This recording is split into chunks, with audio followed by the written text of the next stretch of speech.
Engenhando Talks. Apresentação: Professor Fernando Lavoie. Olá, sejam todos muito bem-vindos. Esse é o Engenhando Talks. O tema de hoje é sargaço como material alternativo para a construção civil. Estamos aqui com o professor João Adriano Rossignolo, da Faculdade de Zootecnia e Engenharia de Alimentos da USP de Pirassununga. Professor João, seja bem-vindo. Muito bom voltar à minha casa, aqui fiz graduação, mestrado, doutorado, fui professor e obrigado pelo convite mais uma vez. Imagina. E é engenheiro civil também, né, João? Exatamente. Engenheiro civil. Hoje a gente vai falar sobre um tema muito interessante.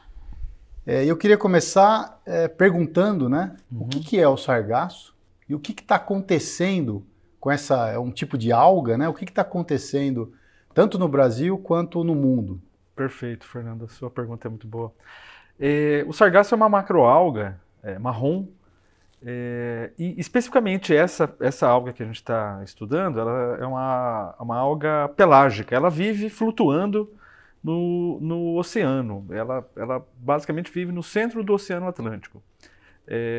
Cabral, quando veio para cá, já tem relato dessa alga que vive nesse lugar. E ela é muito importante para a fauna, para a reprodução de tartarugas, é como se fosse um oásis no meio do oceano. Só que com fatos que a gente ainda não entende bem, como mudança climática, excesso de fertilizantes, mudança de corrente marítima, grandes massas dessas algas, que têm se reproduzido de forma também descontrolada, têm se deslocado para a região norte do Brasil, para o Caribe, Estados Unidos. E a gente está tendo eventos agora no Brasil dessa alga também. Em março a gente teve um evento, uma arribada, né, uma chegada dessa massa, na cidade de Salinópolis. Foi estimado em 40 mil toneladas. Nossa. Então, os pesquisadores não têm certeza ainda do que está acontecendo, mas provavelmente o aquecimento global aquece a água, tem excesso de nutrientes na água, por excesso de uso de fertilizantes, né? Lançamento de esgoto que não é tratado de forma adequada, então Rio Amazonas, Rio Nilo, esses grandes rios que concentram várias bacias hidrográficas, né, lançando no oceano. Então junta água mais quente com mais alimento, as águas estão se proliferando de uma forma descontrolada e ela se desloca e vem para as praias. O grande problema dessa alga é que ela, quando ela se decompõe na praia, bom, além de atrapalhar turismo, pesca de uma forma assim brutal, ela quando se decompõe, ela solta alguns gases, ela libera alguns gases muito tóxicos, como amônia, gás sulfídrico, e isso é muito prejudicial para a saúde. Então tem alguns parceiros, alguns colegas, por exemplo, da ilha de Guadalupe, que relatam problemas de pele, de pulmão, mulheres grávidas com alguns problemas na própria gestação do feto, além de perdas materiais, como eletrônicos, porque o gás sulfídrico desencadeia um processo de corrosão muito agressivo. Nossa. Então, assim, é um problema decorrente, provavelmente, de mudanças climáticas. E afeta aí uma comunidade imensa. Nossa, e aí você está falando em grandes massas, né? Grandes massas. E aí, João, quais são os desafios? Porque se essas grandes massas de algas, elas chegam até a costa. Perfeito. Quais são os desafios para poder tirar esse material, essa massa, de próximo aí da costa das praias? Pois é. A gente teve recentemente em Cancún, aliás, é uma região que é muito afetada pela alga. Durante 9 meses do ano tem a presença dessa alga chegando nessas praias. Então, algumas cidades como Tulum, Marrahual, são cidades de um turismo assim, muito forte que chega essa alga ao longo do ano todo. O que se faz hoje nessas regiões é colocar algumas barreiras. Não são muito eficientes, porque a alga morre, apodrece, ela passa por baixo dessa barreira e chega até a praia. E o desafio, né, como você pergunta, é identificar esses deslocamentos dessas massas e tentar impedir que chegue até a praia. Esse é um ponto que o México está investindo muito, sem muito sucesso. né? Então, a busca hoje é para tentar aproveitar a biomassa para produção de biocombustível, para materiais de construção, que é o que o nosso grupo se dedica, e tentar agregar valor para a população local, que é a mais atingida, né? Mas é um desafio, Fernando, gigantesco, né? A estimativa só para Cancún esse ano foi de 40 milhões de toneladas de alga encostando ao longo do ano. Nossa. Então, é um volume muito grande, né? Não sei se você já viu alguma notícia, mas é recorrente no Instagram, nas mídias, de pessoas que vão até Cancún, até o Caribe, ilhas como Martinica, Guadalupe, as praias de Cancún mesmo, e com relatos de que não dá para entrar na praia porque a alga está encostando. Nossa, então imagina um impacto econômico absurdo, né? Absurdo. Porque o que os hotéis fazem é limpar na frente do hotel, mas você tem um hotel do lado do outro, né? A estimativa dos mexicanos é o custo de aproximadamente 300 milhões de dólares ano para limpeza de costa, só para limpeza de costa. Então, chegar com o caminhão, jogar a alga dentro e levar para um aterro, que não é a destinação correta, porque mais um problema, né? Essas algas, elas são bioabsorventes, então elas vêm com arsênio, muito arsênio. Então tem outro problema também, não dá para usar para alimentação animal, não dá para usar para biocompostagem, por exemplo.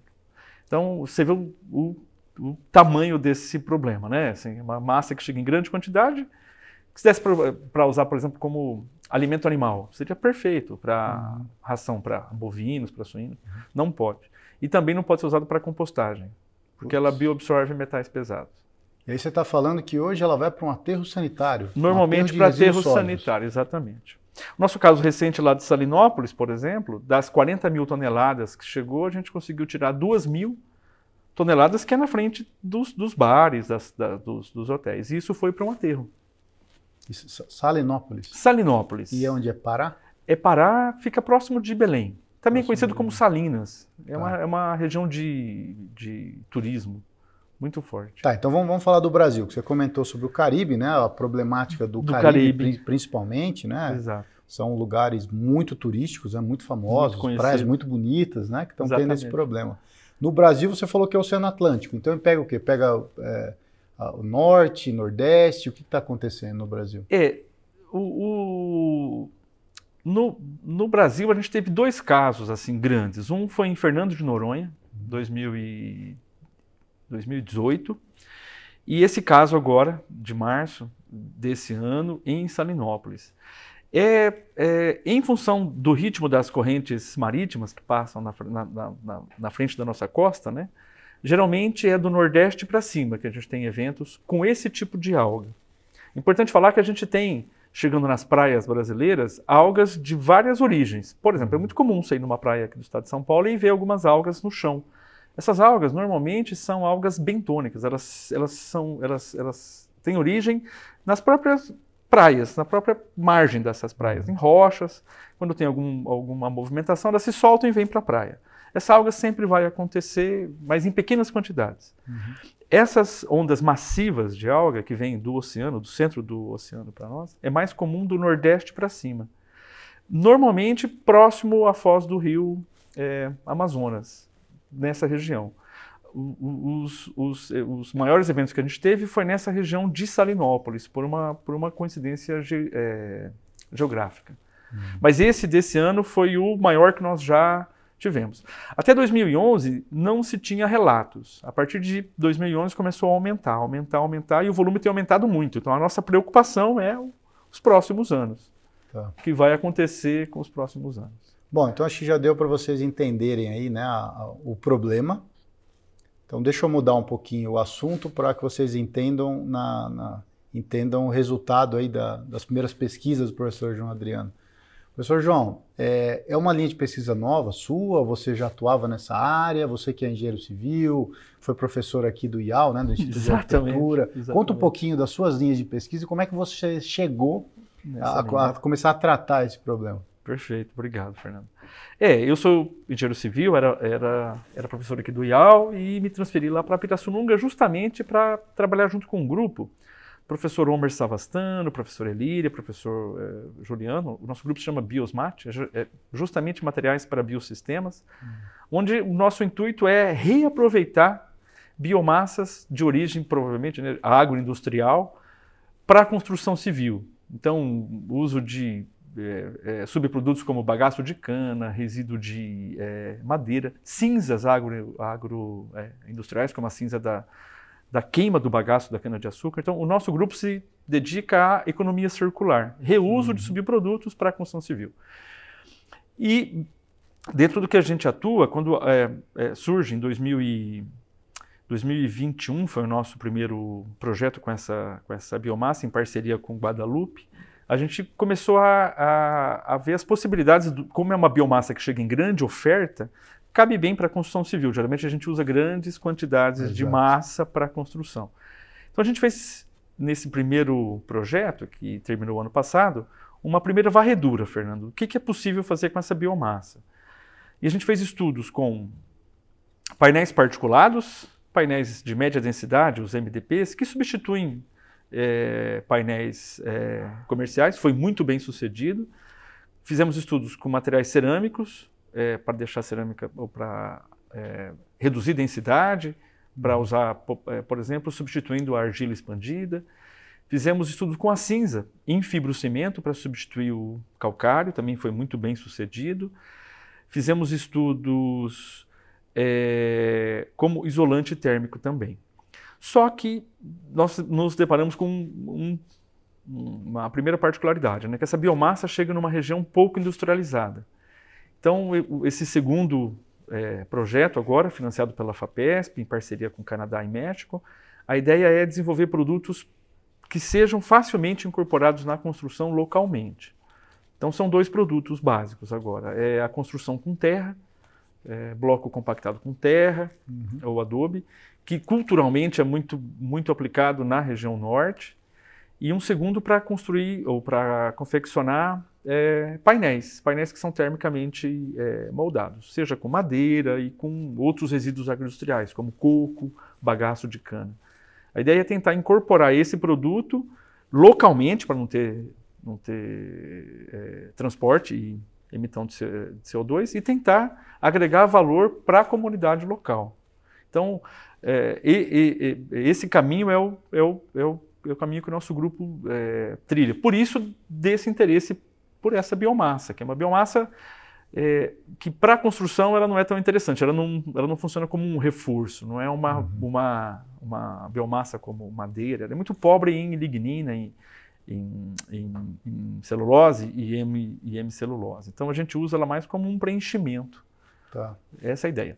Mas, só fazendo esse recorte, né, o mais importante disso tudo, de usar o sargaço na construção, além de substituir produtos nobres, é de evitar ou de mitigar os efeitos dela na praia, de emitir o gás sulfídrico, amônia, atrapalhar o regime de turismo. A ideia é de fixar carbono, né, de evitar ou de mitigar o dano que ele causa quando chega numa praia.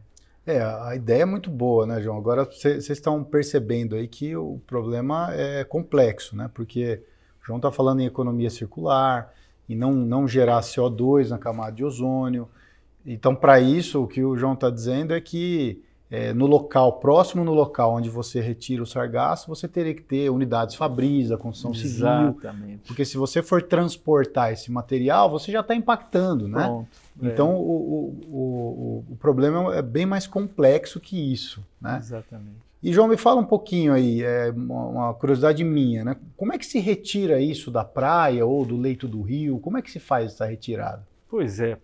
A alga, quando chega e ela encosta, ela vem para a areia. Então a gente usa os equipamentos normalmente que se usa para limpar a areia. É um trator com um coletor próprio para retirada de material orgânico, ou, quando isso não tem, com uma retroescavadeira, com uma pá. Isso envolve um custo muito alto, Fernando. Esse é um ponto, assim... imagino. Caro. Esse último evento lá de Salinópolis foram 2.000 toneladas. A estimativa foi de R$300 mil. O custo para a prefeitura. Então, assim, uma prefeitura que não está esperando, que não está preparada para isso, né?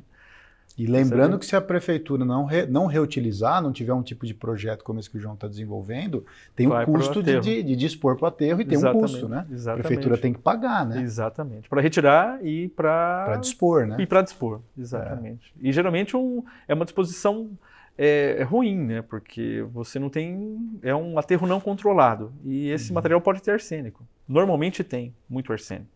Né? Esse de março a gente já fez os ensaios, fizemos recentemente, e ele foi classificado como um resíduo não perigoso, mas não inerte. Ou seja, ele continua lixiviando, solubilizando o material para o lençol freático. Tá, que é o mesmo tipo de resíduo sólido urbano, né? Exatamente. Ele é não perigoso, mas ele é não inerte. Exatamente. Tá. Então o custo é alto, gente. Para você dispor um resíduo no aterro sanitário hoje não é barato, né? Porque você tem todo um cuidado, todo um monitoramento, né? Um aterro sanitário não tem nada a ver com lixão, né? É uma obra de engenharia, aliás, né? Uma obra de geotecnia ambiental maravilhosa, né? Um aterro de resíduos. Então, esse tipo de iniciativa é muito bom. E você tinha comentado que você está com parceria com outros países, é isso? Isso. Esse edital que a gente participou da FAPESP é um edital de cooperação junto com o Canadá e com o México. Também tem uma parceria com os Estados Unidos. O Canadá é o nosso parceiro nesse projeto na área de monitoramento. Eles são especialistas em monitoramento, o grupo que está com a gente, em monitoramento e tentar fazer uma previsão da chegada de grandes quantidades. Então a ideia é criar um aplicativo para que as pessoas próximas dessas regiões tenham esse acesso, um aviso da chegada de grande quantidade. Especialmente para pescadores, Fernando. A população que sofre primeiro são os pescadores. E eles sofrem duas vezes para essa região, porque os pescadores, quando não é época de pesca, são garçons, geralmente. Então quando afeta a pesca, também afeta o turismo. Então, você afeta duas vezes esse conjunto de população, né? Assim, desse grupo que fica na frente. Os Estados Unidos também é parceiro nosso no monitoramento. E o México, a nossa parceira, que é a professora Rosa, é na área de saúde. O nosso projeto tem 4 vertentes, que é o monitoramento, tentar entender o que está acontecendo e quando está chegando. A saúde, então, a pesquisadora Mariana, da USP também, do hospital da Faculdade de Medicina, de São Paulo, ela estuda o efeito desses gases nos seres humanos e protocolo de manejo, como manejar, que tipo de equipamento usar. Temos também um grupo liderado pela professora Vânia e Maria Elisa, da Exalc, que trabalham a questão socioeducativa dessa população local. Então, educação para essas crianças em escolas, para os adultos, e entender esse fenômeno junto com os pescadores. E eu liderando a parte de materiais aqui em Pirassununga. Então, é um edital na linha de mitigação de efeitos climáticos extremos, que é o que acontece, né? A gente tem um efeito, uma consequência de mudanças climáticas, né? Essa grande quantidade de biomassa chegando na praia é um efeito colateral das mudanças que a gente está provocando. Né? Isso no passado, João, já teve relatos no passado remoto aí desse tipo de dinâmica aí dessas algas? Fernando, não. Isso aliás, foi nosso primeiro passo foi entender qual era o histórico disso. Né? Então foi feita uma busca em jornais, em periódicos, e os primeiros relatos são depois de 2010, Fernando. Até então não se tinha relato dessas pequenas quantidades, que não afeta a dinâmica, não afeta nada. Mas isso no Brasil, né? A primeira grande massa chegando é 2011. No México é um pouco anterior. México eu falo, estão pegando Caribe, Flórida, já 2004, 2003. Aí que tem esse início. E ele é crescente, sabe, Fernando? Ele é crescente. Os pesquisadores, né, não conseguem entender o porquê ainda. Então, por exemplo, quando tem uma chuva de areia, que eles chamam, que vem do Saara e chega até os Estados Unidos. Então, ele vem trazendo nutrientes e deixa na água. Os rios com grande quantidade de material orgânico. Aquecimento da água.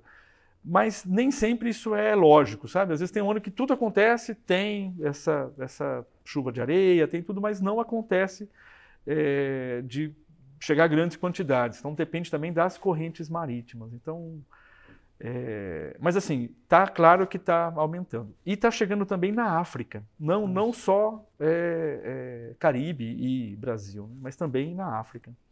Isso que eu ia te perguntar, se era um problema só das Américas, né? Não, já está chegando na África também. Nossa, então isso se torna um problema global. Global, né? Exatamente. E tem problemas parecidos com esse em outras regiões, por exemplo, na Coreia, na China, mas com outros tipos de alga, não exatamente o sargaço, esse sargaço pelágico, que é um reflexo de novo, temperatura, oferta de alimento, né? E uma proliferação descontrolada. É isso. Então é um problema bastante sério. Eu fico muito feliz, João, que a USP, né, a nossa universidade, participa de um projeto integrado desse, né, que envolve, como você falou, não só a sua parte aí, que é o reaproveitamento, mas também o monitoramento, a saúde. Perfeito. E também a educação, né, da comunidade. Para entender o que está acontecendo. Exato, né? Porque, no primeiro momento, essa população local encara o sargaço como uma coisa ruim. E não necessariamente ele, quando no seu ecossistema, ele funciona muito bem. Tem o seu papel. Muito importante. Aí, mas quando ele se desloca e chega até a praia, pronto. Então, essa questão da educação e de entender o que está acontecendo é importante também para que essas questões de saúde sejam absorvidas pela população. Por exemplo, a gente não deve nadar onde tem a alga, não deve pegar a alga, né? Tem casos de irritação de pele, de problemas pulmonares. Então, acho que essa educação também vai para essa questão da população saber manejar ou como lidar com essa conscientização da comunidade. Né? Levar a informação que a gente está conseguindo até eles. A ideia, no fim desse projeto, que é 2027, é fazer um grande workshop com a população local para transferir tudo isso. Né? Então, também a parte de educação vem com isso. Então, como construir uma casa com blocos de sargaço, como confeccionar painéis. E se conseguirmos mais produtos, pronto, vamos avançando. Vamos falar um pouquinho, já que são dois engenheiros civis aqui, né? A gente não vai falar de saúde, né? Vamos falar um pouquinho então desse reaproveitamento, João, que me interessa muito. Eu também tenho uma linha de pesquisa aqui na Geotecnia, que é do reaproveitamento de resíduos misturado com solo, né? Para melhorar características, principalmente mecânicas do solo, para aterros, né? Para o reaproveitamento. E eu tenho uma linha de pesquisa que é o reaproveitamento dos resíduos fresados de asfalto. Perfeito, né? Da fresa, e sobra um volume grande, né? E é um material de boa qualidade que está sendo estudado por vários pesquisadores no mundo, e eu sou um deles, né? Estou fazendo o meu estudo.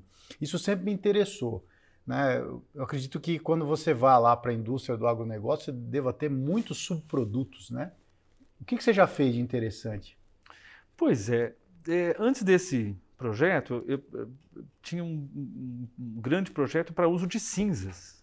A cinza, por exemplo, né, a cinza do bagaço da cana-de-açúcar, acho que é o último subproduto da indústria sucro-alcooleira que nós não aproveitamos, porque a vinhaça é bem aproveitada, o bagaço muito bem aproveitado para queima, né? Hoje todo o bagaço do estado de São Paulo, ou no Brasil, né, ele é queimado para gerar em termoelétricas, mas a cinza ainda tem um problema.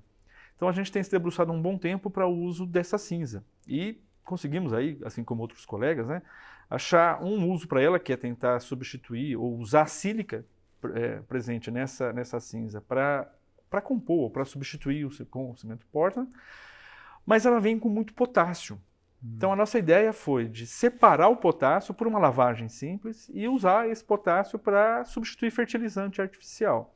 Recentemente um aluno terminou um estudo onde foi muito bem sucedido o uso desse potássio e de outros minerais que vêm junto, mas a maior quantidade é o potássio dessa lavagem, e a cinza fica então mais pura, melhor para ser usada, mais pura no sentido mais sílica, para ser usada em materiais cimentícios. E nós estamos falando também de um número gigantesco, Fernando, né? Estamos falando aí de 500 mil toneladas só do estado de São Paulo. Assim. Então, são números gigantescos. E a gente não tem o que fazer com essa cinza. Ela é jogada no solo, mas de uma forma incorreta. Ela tem muito carvão, tem alguns produtos não tão interessantes. Então, o desafio é melhorar a queima, e no próprio processo de resfriamento da cinza já se separa o potássio. A gente nem precisa fazer muita coisa, mas de aproveitar bem esses subprodutos, né, os dois. O nosso grupo também trabalha com o uso de cinzas para outros lugares, por exemplo, cinza de casca de arroz, sempre tentando reduzir o consumo de cimento Portland. Em fibrocimento, por exemplo, que é um outro produto... Que tem um impacto gigante. Gigante, né? Gigante exatamente. No impacto ambiental muito forte. Né? É. O cimento tem um impacto ambiental grande, Fernando, porque a gente usa muito. Ele não é um material em si... claro, a gente sabe que cada quilo de cimento gera 1 quilo de CO2. É uma conta aqui de bar, né, para a gente falar.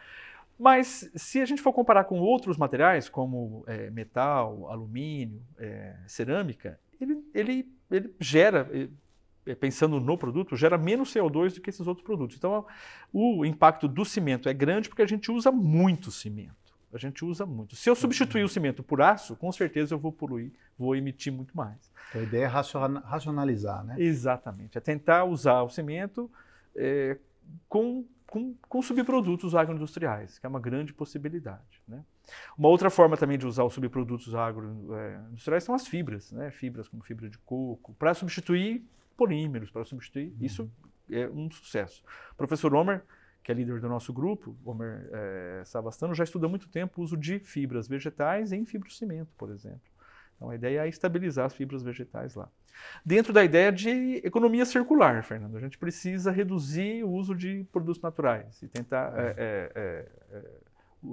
de extrair matéria virgem. Recursos naturais. Exatamente. Então, tentar usar os subprodutos que nós temos, que é essa a ideia. Eu vou ter que jogar ele no lixo, né? Quer dizer, num aterro, não é lixo, né? É um aterro, sendo que eu poderia aproveitar ele para substituir um outro material tão nobre quanto ele. E hoje a análise é mais complexa, né? A gente está evoluindo na análise com a questão da emissão de CO2, então, dentro dessa economia circular, você tem que ver o quanto que você vai usar de transporte, vai ter impacto, tipo de equipamento que você usa para extração, para o processamento industrial, né, João? Então, exatamente. Então, hoje a gente está, graças a Deus, a gente está evoluindo na ciência também nesse aspecto, né? Não só em tecnologia ou inovação, mas também na sustentabilidade. Esse tema que você traz é importante, a gente usa como ferramenta a avaliação do ciclo de vida. Porque eu preciso ter certeza que é melhor usar, por exemplo, o sargaço no material do que deixar ele na praia. Exato. Se eu chegar à conclusão que é melhor ele na praia se decompor, perfeito. Mas as nossas análises não, que é muito melhor eu fixar esse sargaço em algum material de construção para evitar que ele emita. Né? Porque ele, como eu te disse, ele emite amônia, gás sulfídrico e metano. E o metano a gente sabe que ele é 30 vezes pior do que o CO2 para a camada de ozônio. Então, o que dá suporte para a gente, como você falou, é a avaliação do ciclo de vida. A gente precisa medir o que é melhor eu fazer com cada material. Pode ser que o uso de um resíduo nem sempre seja a melhor opção. Às vezes é a melhor opção. Exatamente. Por questões como transporte, como pré-tratamento. Por exemplo, a alga, ela tem, o sargaço, 85% de água. Se eu não puder secar ela ao sol, é inviável usar ela. Se eu tiver que secar num forno, pronto, já perdeu todo o sentido. Então a gente seca ao ar, pronto, e aí o uso para as aplicações. Vamos voltar para o sargaço, então, para o pessoal aí de casa entender, né? Nós estamos falando de ciência, estamos falando de problemas do nosso planeta moderno, né, que a gente impactou bastante, e provavelmente a gente está tendo como retorno problemas como esse, né? Como é que, porque a gente está falando aqui, vamos usar uma alga marinha, né, uma macroalga marinha para o reaproveitamento para materiais de construção civil. Não é tão simples, então existem processos industriais, né, estão sendo feitos inicialmente em laboratório, tem um determinado percentual que você consegue utilizar, você não vai usar 90% da tua alga para substituir uma massa, né, no material de construção civil. João, conta um pouquinho, pessoal de casa, como é que é o processo? Já começou pela secagem, né? Isso. Como é que é o processo até você conseguir transformar essa macroalga num componente do material de construção civil? Ele, no nosso caso, Fernando, precisa ser o mais simples possível. Evitar etapas muito caras ou que demandem energia ou coisas desse tipo para justamente justificar o seu uso localmente. Então, hoje, as nossas pesquisas se concentram em secar e picar. São as duas etapas. Claro, classificar, caracterizar a alga, mas a gente tenta usar dessas duas formas. Tem estudos para a gente melhorar o comportamento da alga fazendo tratamentos. Bom, aí ele é um pouco mais sofisticado e a gente está ainda avançando nessa linha. Mas hoje basicamente coletar, secar e picar, para ter o mínimo de processamento possível. E aí para esses dois produtos, que é a construção com bloco de terra compactado e para painéis particulados. Então ele é bem simples. A gente está estudando, Fernando, a possibilidade de queimar o sargaço. Não é tão simples, né? Mas imagina que eu use o sargaço como a gente usa o bagaço, para poder gerar energia e ainda aproveitar a cinza dele, que é muito rica em cálcio. Mas a gente tem um problema, como ele tem muito enxofre, pode ter arsênio, então essa queima deve ser uma queima estudada e entendida. O que eu estou emitindo com a queima? Nós estamos nessa etapa de caracterização da queima, ela não é tão simples, mas a gente está tentando entender o que acontece com a queima dele, que gases que ele gera e a cinza. Se essa cinza continua rica em metais pesados ou se esses metais pesados são emitidos durante a queima. A hora que a gente entender isso, por meio da avaliação de ciclo de vida, a gente consegue entender se a queima é interessante, porque esse material tem um poder calorífico muito parecido com o bagaço. Então ele tem potencial de queima. E a queima é boa porque eu reduzo massa, né, e gero energia. Puxa vida, então... Só que não posso sair queimando sem entender que gases que eu estou gerando e essa cinza aqui que vai acontecer. A gente está nessa etapa. Então seria a nossa terceira aplicação para ele lá localmente, a hora que eu conseguir entender. Então a gente está fazendo análise desse estudo dos gases gerados para justamente dizer, olha, é seguro, é até melhor. Porque muitas vezes queimar é a melhor opção, como acontece, por exemplo, com o biogás. Quando a gente gera biogás e eu não consigo consumir, ele é queimado para transformar metano em CO2. Pronto, aí seria uma ideia. Parar de gerar metano e gerar CO2. Pode ser melhor do que deixar ele se decompondo sozinho na praia. Então quer dizer que pode ser que as cinzas possam ser utilizadas para gerar energia? A cinza não, o próprio sargaço. O próprio sargaço. A cinza a gente voltaria para a construção civil. A gente fez um estudo com a cinza, ela é muito rica em cálcio. Então ela seria um excelente substituto para o calcário que a gente usa no fibrocimento. Essas telhas de fibrocimento, 30% delas tem o calcário como componente, 1/3. Então eu posso substituir a cinza, ou posso substituir o calcário com a cinza, com ganho de desempenho excelente. Assim. Os testes iniciais que a gente fez aumentou a durabilidade, melhorou a resistência mecânica. Então dá para trocar um pelo outro. E aí transportar cinza é menos impactante. Eu vou transportar um produto com valor agregado bem maior. Exato. E ainda consigo gerar energia. Essa é uma das ideias, né? Vamos ver se isso vai se concretizar. Excelente. E qual o percentual que vocês utilizaram nesses primeiros ensaios que vocês fizeram? Quantos por cento dentro de uma massa? Perfeito. Por exemplo, perfeito. Na cerâmica que vocês criaram? A sua pergunta é ótima. Porque se você utilizou 1%, você não resolveu o problema, né? Exatamente, Fernando, exatamente.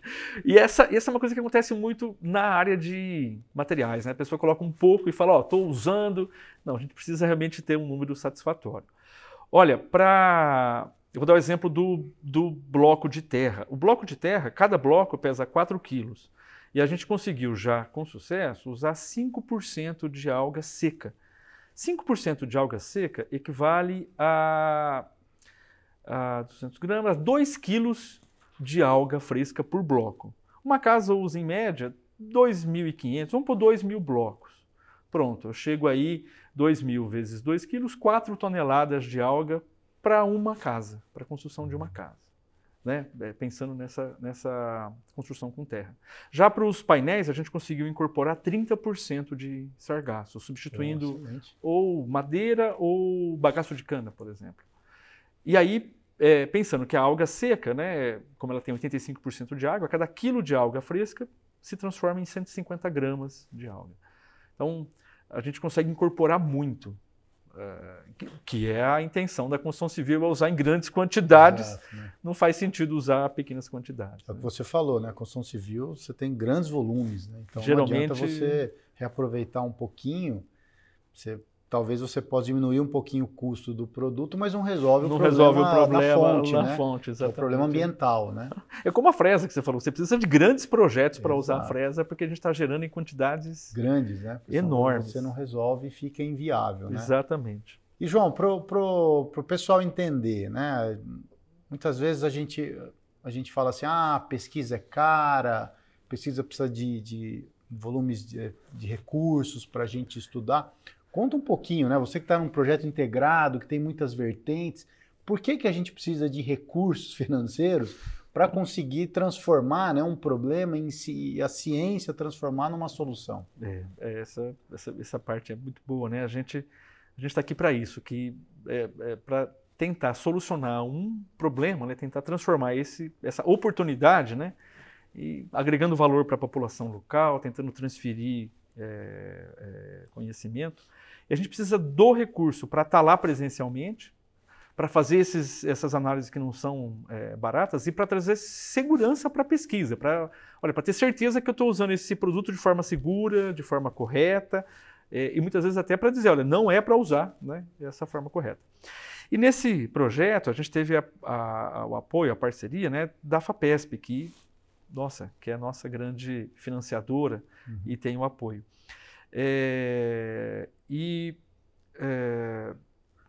Ela dá flexibilidade, ela dá asas para a gente poder fazer, para chegar nesses lugares, conseguir fazer ensaios ou análises que a gente não conseguiria de uma forma usual, né?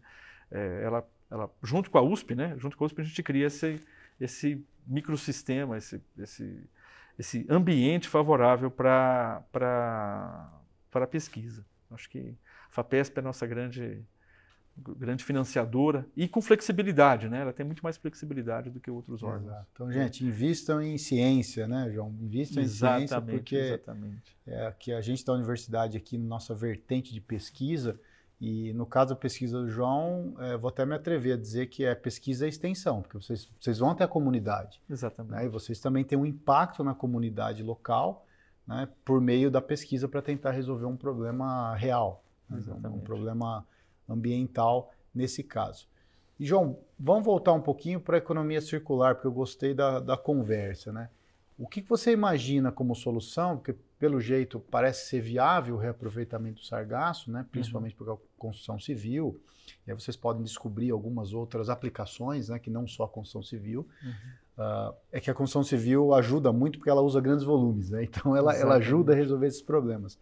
O que você imagina localmente nessas comunidades, criar pequenas usinas para retirada e preparação desse material para depois ir lá para a preparação do material de construção? O que você imagina?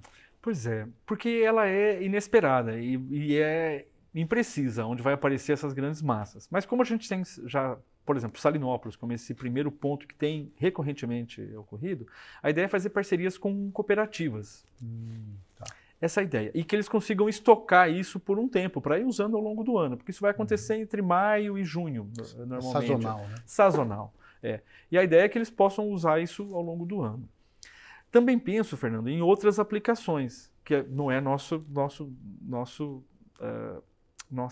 meta nesse projeto, mas tem muitos estudos para a produção de biocombustível, né? Dá para extrair alginato desse tipo de alga, que é um item muito importante para biocombustível, para cosméticos, para outras áreas.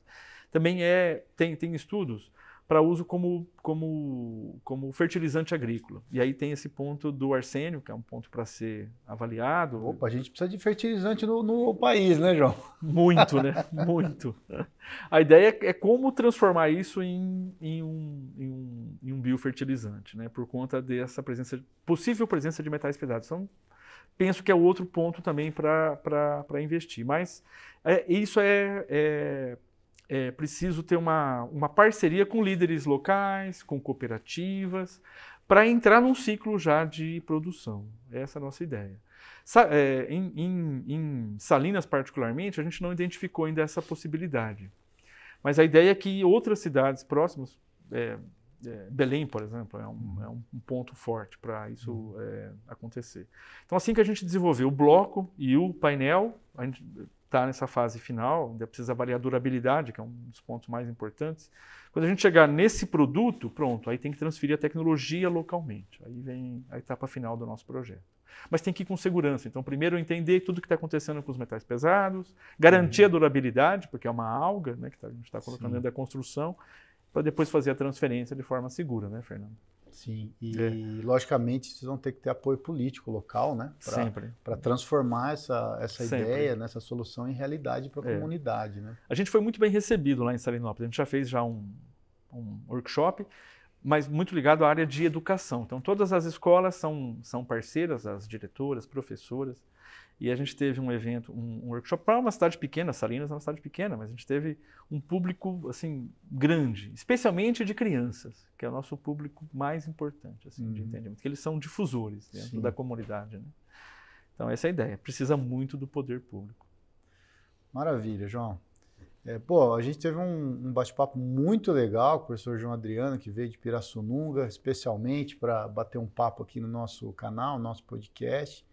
A gente falou de soluções alternativas para a construção civil a partir de um problema ambiental, um problema recorrente aí, pelo que o João relatou, a partir de 2010 no Brasil, né? E Mar do Caribe a partir desse século, né? Exatamente. Está se deslocando também um problema para a África, ou seja, está se transformando num problema global. E nós aqui da USP, né, já estamos trabalhando aí, ajudando a comunidade, as comunidades que estão sofrendo mais. Fico bastante feliz que a gente tem projetos como esse aqui na nossa casa, na universidade. E aí, João, isso demonstra que a gente está retornando para a sociedade, né? Esse investimento, eu sempre falo no investimento.